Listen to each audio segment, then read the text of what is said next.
জ্ঞানতিমিরন্ধ্রস্য জ্ঞানাঞ্জনাং শলাকয়া চক্ষুর্মিলিতাং येन তস্मै শ্রী গুরবে নমঃ। হে কৃষ্ণ করুণা সিন্ধু দীনবন্ধু জগৎপতে গোপেশ গোপিকা কান্ত রাধাকান্ত নমস্তুতে।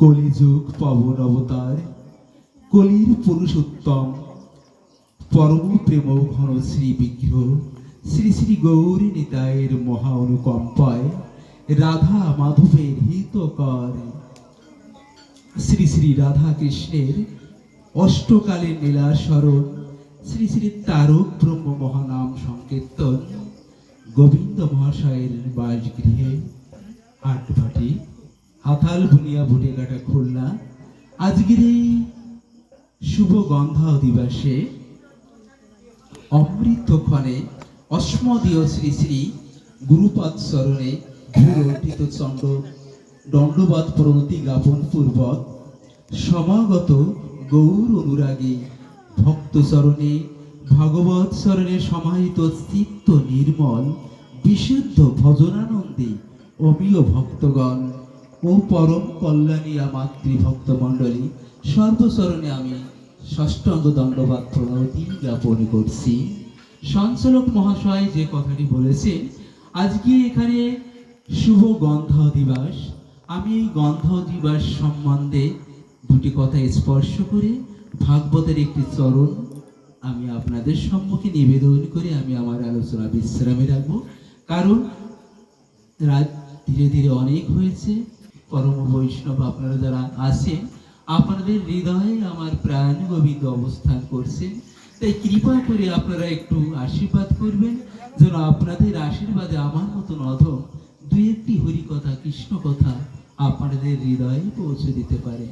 আজকে এখানে মায়েদের যে ভক্তি সর্বপ্রথম এসে দেখেছি আপনাদের যোগ্য পূর্ণ হয়ে গেছে, কারণ একমাত্র ভক্তির দ্বারাই পরমেশ্বর প্রাণ গোবিন্দ ভগবান শ্রীকৃষ্ণকে লাভ করতে পারেন, আর অন্য কোনো পথে প্রাণ গোবিন্দকে আমরা লাভ করতে পারবো না। তাই শুভ গন্ধা অধিবাস, এই অধিবাস শব্দের অর্থ যে স্থাপন এবং সংস্থাপন।